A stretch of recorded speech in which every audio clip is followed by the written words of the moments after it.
in an underworld of crime, Ridouan Taghi is a name that gives law enforcement officers all over the world the chills. But today, we're going to dig deep into the incredible tale of a man who was Taghi's right-hand keeper, a ruthless hitman whose crimes pushed the edges of the law. So stay with us while we tell the story of the search for Taghi's favorite killer. This is Gerald P., the guy who had one heck of a wild ride through the criminal underworld. Back in the day, he rolled with a street gang called the Bad Boys. Little did he know that his buddy from those days, Ridouan Taghi, would go on to become one of the country's most notorious criminals, and Gerald would be his right-hand man. Taghi's right-hand dude, Gerald found himself in some crazy and dangerous situations. He was like Houdini escaping from prison more times than you've had hot dinners. The cops just couldn't seem to keep him locked up, but Gerald's luck took a nosedive when he made a colossal screw-up.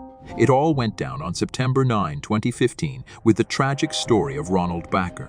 Ronald worked at a spy shop, the kind that sells spy gear and surveillance stuff. The cops were sniffing around, trying to bust a gang they thought was helping Taghi in his shady business. Two guys from that gang dropped by Ronald's shop, and suddenly the heat was on. The spy shop's cooperation with the police set off a powder keg.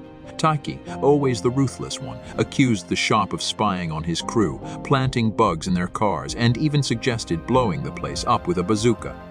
He was dead serious. Guess who tie-tapped for this sinister mission? You got it, Gerald P.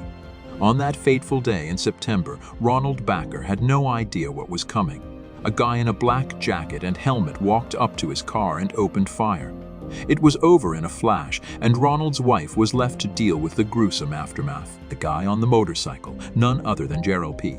Ronald was just an innocent guy caught in the crossfire doing his job and following the cops' orders. He had nothing to do with spying or betrayal. Then there's this other crazy incident in December 2016. Gerald promised two buddies, Eduardo and Shernan, a sweet gig. They trusted Gerald, thinking they were getting into some robbery or cargo heist action, but they couldn't have been more wrong. Gerald made them ditch their encrypted Blackberries, searched them for weapons, and took them on a ride in a stolen Audi to the middle of nowhere. And then, out of nowhere, he attacked them, leaving them seriously messed up. But here's the twist. They survived. Eduardo felt utterly betrayed by someone he thought was family. He wanted Gerald locked up to stop him from hurting anyone else. Gerald hightailed it to Suriname after that. But Dutch authorities spilled the beans about his criminal record to the Suriname's police. He kept partying, thinking he was in the clear, but his freedom was short-lived. In March 2017, just 3 months after fleeing, he got nabbed in Suriname and ended up in a super-secure prison. But Gerald had one more trick up his sleeve. 2 weeks into his stay, he pulled a Houdini again, overpowered a guard, got a weapon, and made a break for it. He not only made the Dutch police look like amateurs, but also made Surinamese law enforcement blush. Fast forward 4 years, and Interpol, with a tip from the American DEA, found him in Rio de Janeiro, Brazil. Catching a slippery fish like Gerald in a city of 7 million people. Not an easy task. Brazilian authorities didn't give up, though.